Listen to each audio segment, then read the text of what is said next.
ब्रजभूमि में बहुत समय पहले श्री कृष्ण के परम भक्त रहते थे, कुंभन दास जी।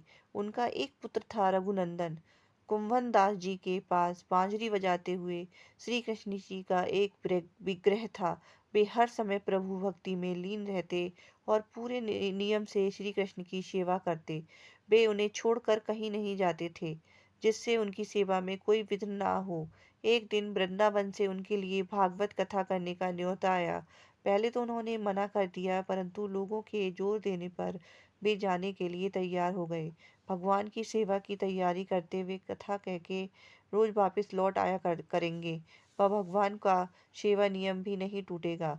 अपने पुत्र को उन्होंने समझा दिया और फिर भोग ले मैंने बना दिया है, तुम ठाकुर जी को समय पर भोग लगा देना। और वे चले गए।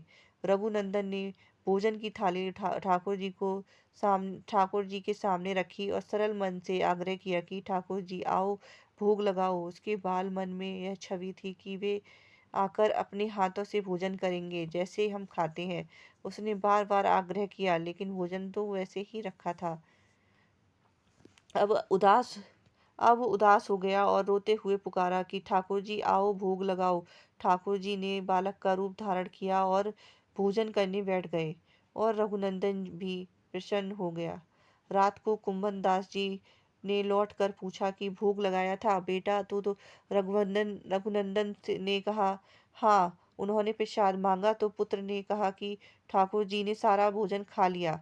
उन्होंने सोचा बच्चे को भूख लगी होगी तो उसने ही खुद खा लिया होगा। अब तो ये रोज का नियम हो गया।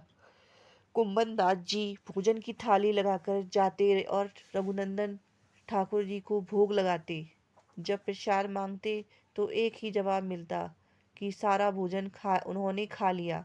कुंभन दास जी को अब लगने लगा कि पुत्र झूठ बोलने लगा है। लेकिन क्यों? उन्होंने उस दिन लड्डू बनाकर थाली में सजा दिए और छुप कर देखने लगे कि बच्चा क्या करता है। रघुनंदन ने रोज की तरह ही पुराना ठाकुर जी को पुराना तो पुकारा तो ठाकुर जी बालक के रूप में प्रकट हो गए, लड्डू खाने लगे। यह देखकर कुंभन दास जी दौड़ते हुए आए और प्रभु के चरणों में गिर गए, विनती करने लगे। उस समय ठाकुर जी एक हाथ में लड्डू और दूसरे हाथ का लड्डू मुख में जाने को ही था कि वे जड़ हो गए। उसके बाद से इसी उनकी इसी रूप में पूजा की जाती है और वे लड्डू गोपाल कहलाए जाने लगी।